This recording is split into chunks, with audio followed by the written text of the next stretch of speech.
Deməli, bizim bugünkü dərsimiz maliyyə hesabatlarının tərtibi haqqındadır. Xatırlayırsınızsa, biz ilk dərsimizdə qeyd eləmişdik ki, e, yəni mühasibin hədəfi maliyyə hesabatlarını hazırlamaqdır. Yəni bu maliyyə hesabatlarını hazırlamaq mühasibin ən son hədəflərindən biridir. Niyə? Bu maliyyə hesabatları həm rəhbərlik üçün yəni mühüm əhəmiyyət kəsb edir, həm də dövlət orqanları üçün. Çünki adətən İqtisadiyyat Nazirliyinin tərkibində olan Dövlət Vergi Xidməti müəssərən maliyyə hesabatlarını yoxlayır. Çünki onun maliyyə nəticələri, bütün hamısı bu hesabatlarda əks etdirilir. Görün maliyyə hesabatı nədir? Maliyyə hesabatı dedikdə şirkətdə müəyyən dövr ərzində baş verən, bu aylıq da ola bilər, rüblük də ola bilər, yarım il də ola bilər, illik də ola bilər. Baş verən maliyyə əməlinin ümumiləşdirilməsi müəyyən kateqoriyada sistemləşdirilərək hesabat formasının tərtib edilməsidir. Biz öncədən bilirik ki, maliyyə hesabatlarının elementlərini necə qruplaşdırmışdır? Aktivlər, öhdəlik, kapital, gəlir, xərc və dividend elementləri üzrə qruplaşdırmışdır. Və indi bax bu bizim 6 elementli düsturu parçalayaq. Görək bundan necə parçalayaq? Biz bundan 4 dənə hesabat əldə edəcəyik. Bu 4 dənə hesabat hansıdır? Birinci odur ki, görürsünüzsə, biz gəlir xərc elementlərindən yeni bir hesabat əldə edirik. Nə əldə edirik? Gəlir çıxsın xərc formulunu ortaya qoyuruq və ümumi mənfəət və xalis mənfəət tapırıq. Bu bizim verir mənfəət zərər hesabatı və ya mənfəət hesabatı da deyirlər. İkincisi, kapitallı dəyişiklik haqqında hesabatdır. Bunun elementləri hansılardır? Nizamnama kapitaldır, gəlirdir, xərcdir, dividenddir. Hətta deyərdim ki, məsəl üçün deyirəm də, hətta kapital ehtiyatı da bura daxildir. Yəni, burada ifadə elədiyimiz kimi. Onun formulu nədən ibarətdir? Onun formulu ondan ibarətdir ki, məsəl üçün yaza bilərik ki, kapital hesabı. Məsəl üçün, kapital hesabı bərabərdir. Məsəl üçün, bərabərdir.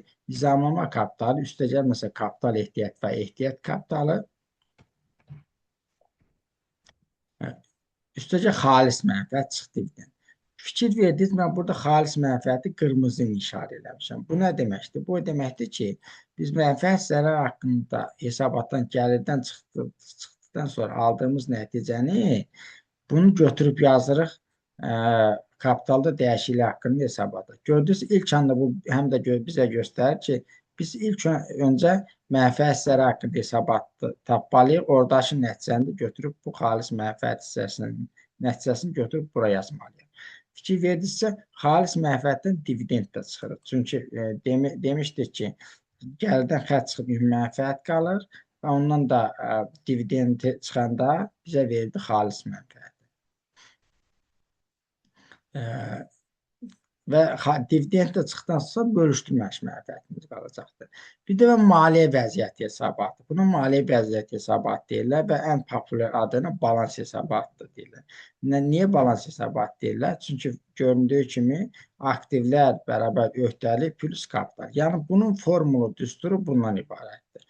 Yəni qısacası mənfəət zərər haqqında hesabatın elementlər gəlir xərc elementidir, formulu budur. Bunun elementləri bunlardır, formulu bunun ibarətdir. Və balans hesabatının formulu aktiv öhdəlik kapitaldır. Formulu da aktivlər bərabər öhdəlik plus kapitaldır. Bir də var pulun hərəkatı haqqında hesabat. O sırf pulla bağlı olan hesabat. Hatırlayırsınızsa mən sizlə T hesabda pulun giriş-çıxışını qeyd edəndə hər dəfə sizə deyirdim təyinatı yazın. Niyə? O təyinatı yazanda biz pulun hərəkatı haqqında hesabatı daha rahat tərtib eləyə bilirik. Bu pulun hərəkatı haqqında hesabat xüsusən rəhbərlər üçün tez-tez istənilən hesabatlardan biridir. Ancaq vergi adətən hesabatlar içərisində isə ən çox yəni balans hesabatından istəyir və mənfəət zərər haqqında hesabat istəyir. Niyə? Çünki vergi ödənişlər adətən mənfəət zərər haqqında hesabat üzərində hesablanır və maliyyə vəziyyəti və ya balans hesabatı üzərində hesablanır. Görək bunların necə tapırlar. Bizim təkrarən bir də təkrar xarakter qeyd edirik ki, biz gəlirdən çıxanda bizim ümumi mənfəətimiz qalırdı. Ümumi mənfəətdən əgər mənfəət vericimiz olsaydı, təbii ki, bizim ölkəmizdə 20%-dir. Onu da çıxsaq qalırdı xalis mənfəət. Xalis mənfəətdən biz dividend çıxsaydı, bölüşdürülmüş mənfəət qalırdı. Biz fərz eləsək ki, həm bu, həm də dividend yoxdur. Bu ikisi olmasaydı, bu zaman biz belə bir formula alacağıq. Fərz eləyək ki, bunlar olmasaydı, bu ikisi olmasaydı, o zaman ümumi mənfəət, xalis mənfəət və bölüşdürülmüş mənfəət bir-birinə bərabər olacaq. Səbəb nədir?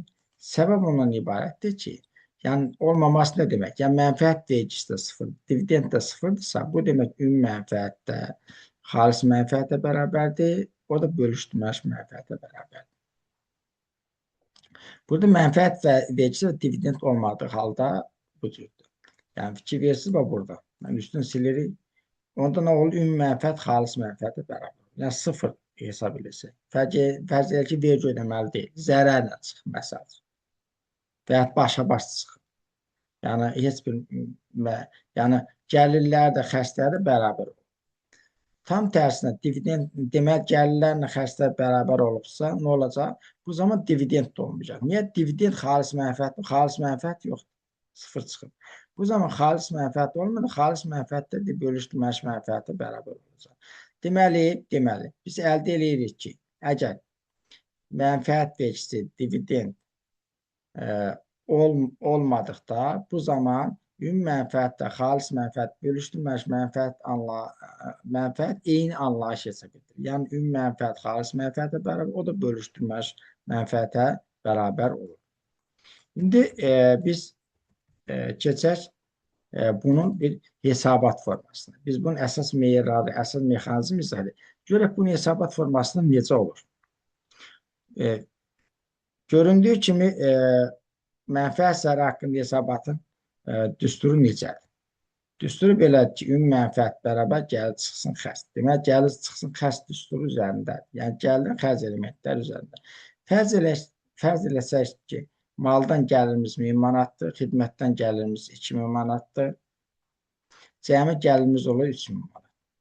Xərclərimiz də 500 manat SMM-deyə getsə, 400 manat əmək haqqına getsə, 100 manat xərcə getsə, bu deyil 1000 manat. Deməli, biz nə etmək? Gəlirdən xərclərə çıxmalı. Yəni 3000-dən 1000-i çıxıram. Qalır mənim ümumi mənfəətim. Buna deyilir vergiyə qədərki mənfəət yoldaşlar. Digər tərəfdən də bizim ölkəmizdə fərz etsək ki, bunun 20%-i 400 manat eləyir. Yəni 2020% 400 manat eləyir. 2000-dən də 400 çıxanda qalacaq 1600 manat. 1600 manata deyirlər xalis mənfəət və ya vergidən sonraki mənfəət. Bu cürdə ifadə edə bilərik. Sonra növbətidə yadda saxlayın, mən bunu ümumilikdə qeyd edə bilərdim. Sadəcə burada yerin göstərmək məqsədinin 5% dividend vergisi də qeyd eləmişəm. Öncədən deyim ki, biz məsələ həlli zamanı biz orada ümumiyyətlə mənfəət vergisinə və dividendlə bağlı dividend vergisinə bağlı bir şey qeyd eləməmişsə, məsələnin şərtində yoxdursa, bunu hesablamaya ehtiyac yoxdur. Lazım deyil hələ ki. Gələcəkdə ola bilər ki, hesablayaq. Hələ ki, ilk anlar dərsimizə başlayırıq. Belə qatışdırmamaq üçün bunları hesablamayacaq. Yəni, sıfır hesab edəcəyik hər zaman. Sadəcə yerin biləsiniz ki, haradadır. 1600-dən yaza bilər, 1600-dən 500 manat dividend ödəndə yadda salın. Vergi məcəlləsinə əsasən yəni son 2 ildə qayda belədir ki, 5% dividend vergisi ödənilməlidir. Yəni nədir? Təsdiqçi əgər 500 manat dividend düşürsə, o onun 475 manatını götürməlidir. Onun 5% olan 25 manat da dövlət büdcəsinə ödənilməlidir. Dolayı yolla dividend vergisi adından göründüyü kimi təsdiqçinin ödədiyi vergidir. Deməli, bundan da bu 1600 manatdan, yəni bu xalis mənfəətdən xalis mənfəətdən biz bu dividendi də ödəsək, 500 manatı da ödəsək, qalır 1100 manat. Biz də buna bölüşdürülməş mənfəət dedik. Biz yuxarıda ifadə elədik ki, mənfəət zərər haqqında hesabatla birbaşa nəyin əlaqəsi var? Kapitalda dəyişiklik haqqında hesabatın əlaqəsi var. Görək kapitalda çünki dedi ki, burada aldığımız rəqəm orada yerinə yazacaq. Görək kapital dəyişiklik hesabatı nədir? Bu hesabatların hazırlamasında məqsəd nədir? Şirkətin kapitalında hansı dəyişiklik olduğunu müəyyən etməkdir. Yəni kapital artıbmı, azalıbmı, hansı mənbəli hesabına artıb, onu azaldan hesablar hansılardır? İlk öncə kapitalda dəyişiklik haqqında hesabatın formulu bu cürdür. Kapital hesabı bərabərdir nizamnama kapitalı, üstəcə ehtiyat kapital, üstəcə gəlir, çıx xərc, çıx dividend. Çünki niyə? Gəlirlə xərc elementdir, nəyin elementləridir? Bunlar kapitalda dəyişiklik haqqında hesabatın elementləridir. Niyə? Çünki gəlir də mənim özümə aiddir, xərc də mənim özümə aiddir, dividend də mənim özümə aiddir. Onun nəticəsi olan xalis mənfəət də mənim özümə aid olacaqdır. Özümə aid olan hissədə, özümə aid hissədə yer almalıdır. Özümə aid hissə hansı yerdir? Kapital hesabıdır. Görək necə olur bu? Gəlirdən xərc çıxanda və mənfəət vergisinin çıxsa qalacaq xalis mənfəətimiz. Xalis mənfəət dividend çıxsa qalacaq bölüşdürülməmiş mənfəətimiz. Bizim ümumi kapital hesabımız nəyə bərabər olacaq? Nizamnama kapitalı, üstəlik kapital ehtiyatlar, üstəcə bölüşdürülməmiş mənfəət. Bölüşdürülməmiş mənfəət hardan aldıq? Biz oradan aldıq ki, gəlir, çıx xərc, çıx mənfəət vergisi, çıx dividend. Biz buradan əldə elədik bölüşdürmə və burada qarşısında da qeyd eləmişik. İndi baxaq, qısacası biz burada təkrar əldə edirik ki, kapital hesabımız nəyə bərabərdir? Nizamnama kapitalı, üstəcəl kapital ehtiyat və yaxud ehtiyat kapitalı, üstəcəl bölüşdürülməmiş mənfəət. İkinci hesabatımızda bunu biz bu cürdə göstərə bilərik. Yəni son olaraq fərz eləyək ki, nizamnama kapitalımız 550 manatdır. Ehtiyat kapitalımız 0-dır. Kapitalın geri götürülməsi 0-dır. Göz qabağına minus cavabı qoymuşam. Xalis mənfəətdə artma perioddur. Niyə? Çünki xalis mənfəət 1600 mən hardan aldım? 1600-ü yuxarıda bax, mən burada aldığım rəqəmdir. Burada aldığım rəqəmi gətirib burada yerinə, buraya yazırım. Oldu 1600 yazdım bura. Dividend 500'dür, fərz eləyək ki. Necə olacaq? Onda nədən bilinən 500'dür? Buradan bilinən. Və bu zaman kapital hesabı nə qədər olacaq? 6550 manat. Biz bunu hardan aldıq? 6550 manat edir bu. Hardan əldə elədik?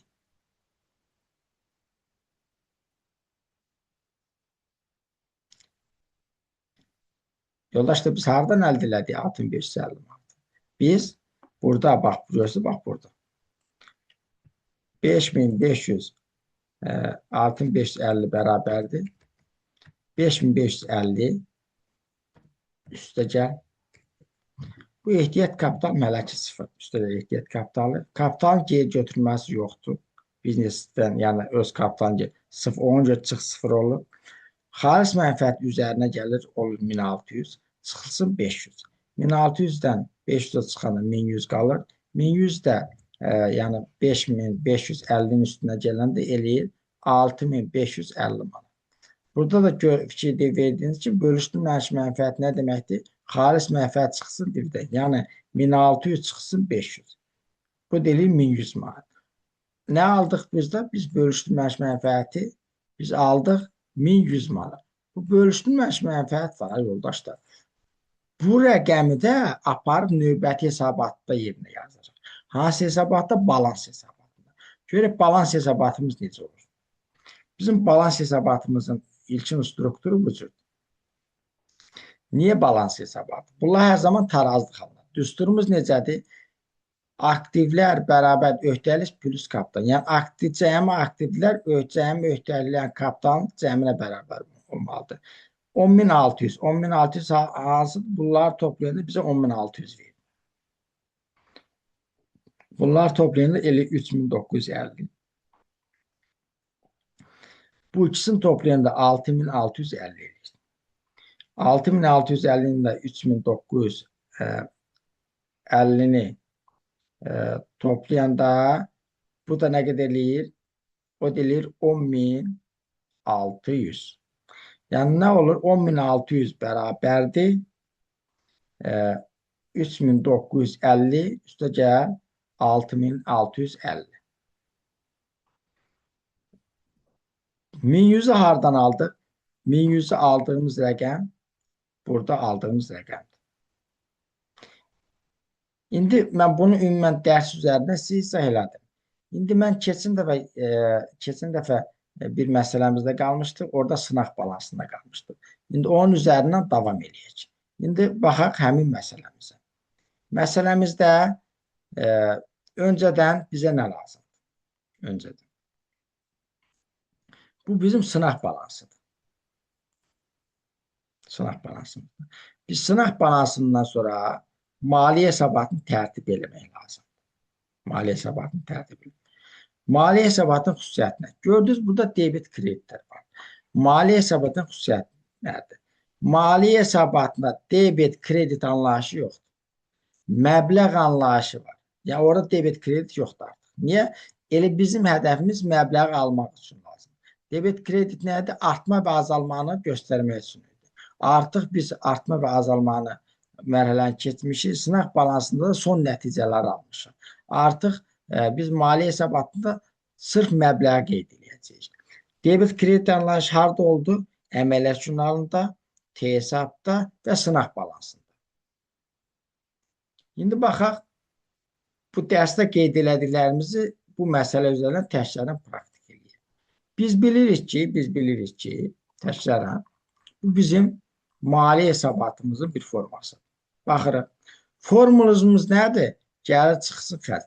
Deməli, bura gəlir elementdən yazacaq, bura xərc elementdən. Biz gəlirik, yəni hesab əməliyyat jurnalına söykənirdi. Sınaq balansı hesaba söykənirdi. Maliyyə hesabatları da sınaq balansına söykən və bazasını oradan götürür. Deməli, mənfəət zərər haqqında hesabatın elementləri nədir? Gəlir xərc elementləri. Həmlə baxıram bura. Mənim gəlir elementlərim hansılardır? Maldan gəlir nə qədərdir? 10.000'dir, xidmətdən gəlir də 2.000'dir. Mən onları götürürəm, yazıram bura. Məbləğlərində yazıram bura. 10.001 idi, 2.001 idi. Cəmi nə qədər elədi? Cəmi elədi 12.000. Növbəti də xərc elementinə baxıram. Xərc elementlərinin hansılar? Bir SMM-də var, bir də əmək haqqı xərci var. Onları da götürüb yazıram bura.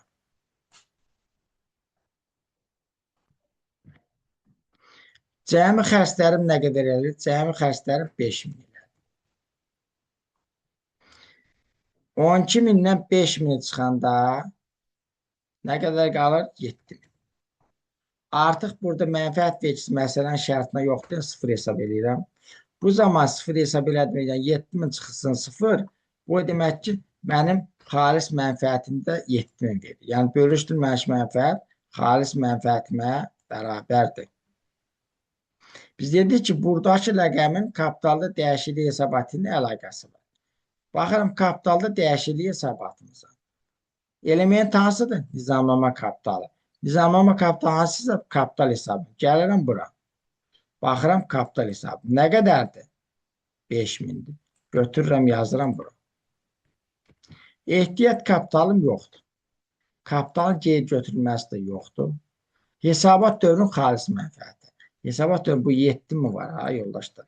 Onu götürürəm, yazıram bura. Dividend ödənişim var mı? Bəli var. Nə qədərdir? 500 manat. Onu da götürüb yazıram bura. Sadəcə çıx olduğuna görə mən mənfini yazıram. Bununla bu elədir 12.000. 12.000'dən də 5.000 çıxanda 11.500. Mənim 11.500 kapitalım var. Bölüşdürülməmiş mənfəətim nə qədərdir? 6.500. Niyə? Mən 7.000'dən çıxmalıyam. 500 ki, əldə edeyim ki, 6.500 mənim bölüşdürülməmiş mənfəətimdir. Bu mənə lazımdır bölüşdürülmüş mənfəət anlayışı. Nə üçün lazımdır? Çünki buradan da aldığım bölüşdürülmüş mənfəəti aparıb kapitalda dəyişikliyi haqqında hesabatda qeyd edəcəm.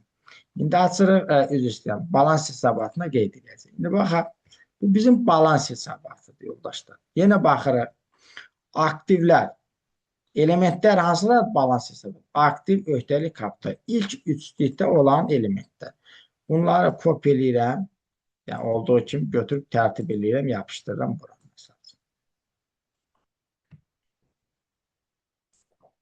5 dənə element.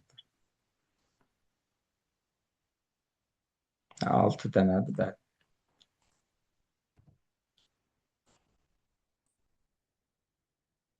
Məbləğlərimiz.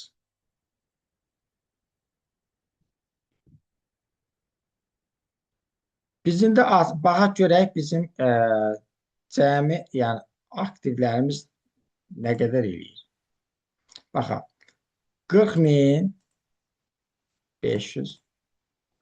üstə gəl 5.000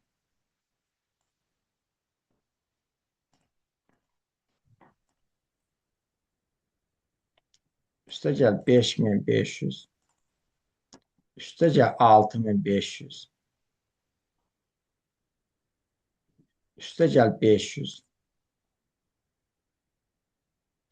üstə gəl 5.000 üstə gəl 1.100 1000 elədi 59.000. Aktivlərim cəmi 59.000 elədi. İndi baxıram öhdəliklərə. Öhdəliklərimdə də neçə dənə var? Mənim 6 dənə öhdəliyim var.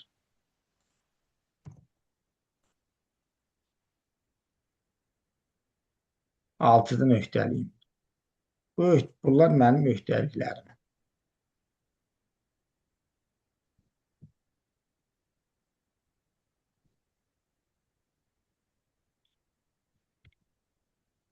Bunları da yazıram bura. Fikir versin, burada debit, kredit yoxdur. Məbləğ söhbəti var. İndi baxıram. Öhdəliklərim gör nə qədərdir. Bu bizim oldu nəyimiz? Biz bilirik ki, bu bizim aktivimizdir. İndi öhdəliklərə baxırıq. 15.000 üstə gəl 20.000 üstə gəl 2.000 üstə gəl 5.000 üstə gəl 500 üstə gəl 5.000. Cəmi eləyərdi 47.500. Mən 47.500'ü buraya yazdım. Cəmi bildim ki, bu 47.500'lərdir. İndi keçdim kapital. Kapital elementlər hansılar? Nizamlama, kapital, ehtiyat, bölüşdürülmüş mənfəət. Baxıram, nizamlama kapitalın biz bilirik ki 5.000. Biz bunu burada görürük. Ehtiyat kapitalım yoxdur. Bölüşdürülmüş mənfəətim nə qədərdir? Biz buradan bilirik ki, nə qədərdir? 6.500. Bölüşdürülmüş mənfəət nə var? Xalis mənfəət çıxsın dildən. Bu nə qədərlərdir? İkisinin cəmi nə qədər? Cəmi kapital nə qədərlərdir? 11.500.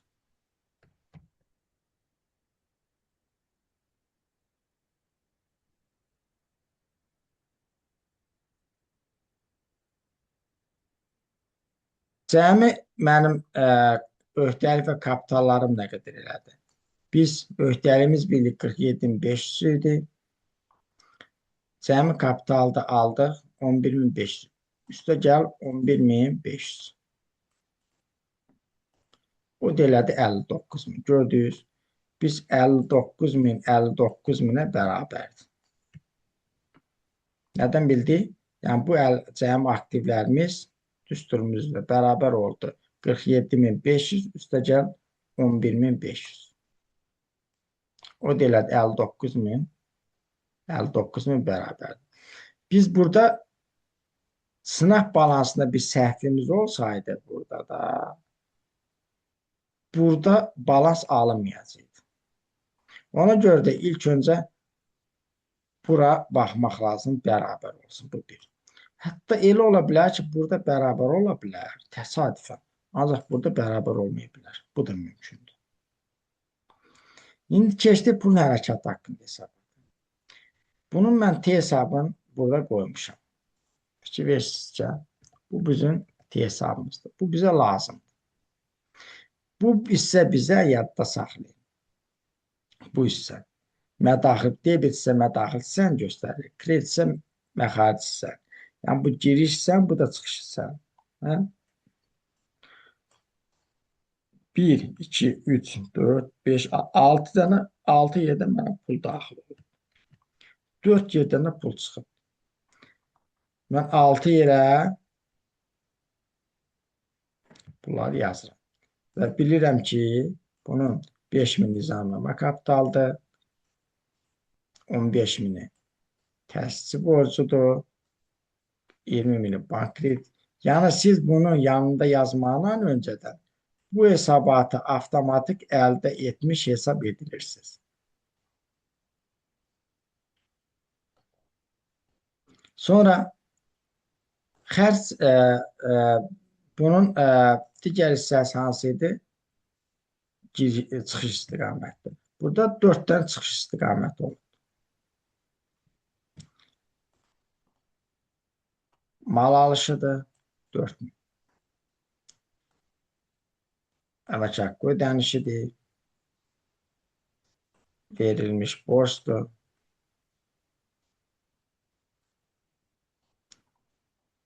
Və pul məxarici də buradadır. Və biz bunun nəticəsində də əldə edirik ki, bizim kassamızda qalan pulun məbləği nə qədərdir? Deyə bilərsiniz ki, müəllim, bu varsa,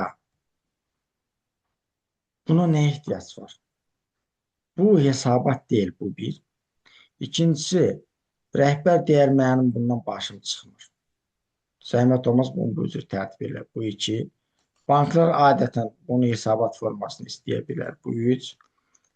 Yəni ola bilər ki, onların debet kreditdən başı çıxmır. Belə digər tərəfdən də məsələ onun ibarətdir ki, biz bunu yazmışıq da, biz bunu yazmasaydıq, bizim üçün daha çətin olardı. Niyə? Çünki biz bunu yazmışıq deyin, bizim üçün rahatdır.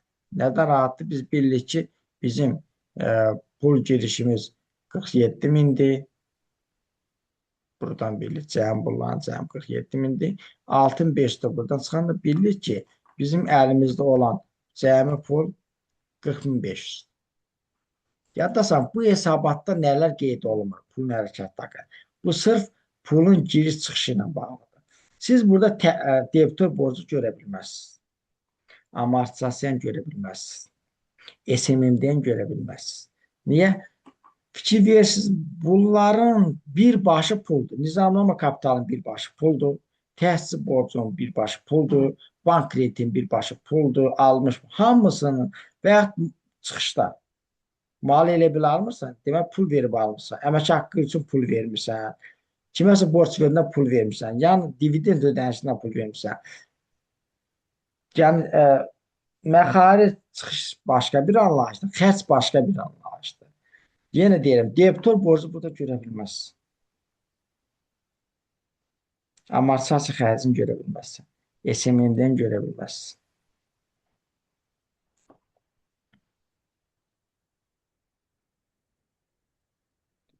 Deməli, biz bununla bağlı dərsimiz yekunlaşdı. Biz bildik ki, sınaq balansı əsasında biz 4 dənə hesabat tərtib elədik. Hansılar idi? Birincisi, mənfəət əsəri haqqında hesabatdır. 1. Mənfəət əsəri haqqında hesabatımız. Dediyimiz hesabat 1. O gəlir çıxsın xərc formunun üzərindədir. Buradan xalis mənfəəti əldə edirdik. Xalis mənfəəti gətirdik kapitallı dəyişiklik haqqında hissə yazırdıq. Ondan dividendi də çıxırdıq. Xalis mənfəətini aldıq bölüşdürülməmiş mənfəəti. Bölüşdürülməmiş mənfəət nəticəsində aparıb burada balans hesabatının, yəni kapital bölməsində oraya yazırdıq. Digər tərəfdən də, ifadə elədiyimiz kimi, kapitalda dəyişiklik haqqında hesabat elementləri isə Zəmanə kapitalı, ehtiyat kapitalı geri. Kapitalın geri götürülməsi nədir? Dividend nədir? Yəni dividend o ki, mütləq xalis mənfəətdən ödənilməlidir. Amma kapitalın geri götürülməsində belə bir şərt yoxdur. Yəni tutaq ki, müəssisə üç şəxs tərəfindən ortaqlıq formasında təsis edilibdir. Sadəcə sonra təsislərdən biri uzaqlaşır. O zaman nə öz kapitalını götürüb gedəcəkdir? Yəni xalis müəssisə zərər eləyərsə də belə kapital sahibi hesabda pul varsa götürüb apara bilər. Ancaq bu dividend anlayışına daxildir. Dividendi götürmək üçün mütləq xalis mənfəət əldə eləmək lazımdır. Və başqa burada digər diqqət ediləsi məqam nədir? Burada biz bunu məsələnin şərtinə uyğun olaraq genişləndirə bilərik. Bəzən də T hesabda müəyyən bir şey sıfır alırıqsa, onun bura qeyd eləməyə ehtiyac yoxdur. Və çalışın ki, məsələli zamanı mütləq pul vəsaitin qabağına təyinatını yazın ki, növbətidə biz pulun hərəkəti haqqında hesabat tərtibini rahatçılıqla tərtib edə bilək. Pulun hərəkəti haqqında hesabat üçün ancaq bizə pulla bağlı T hesab kifayət edir.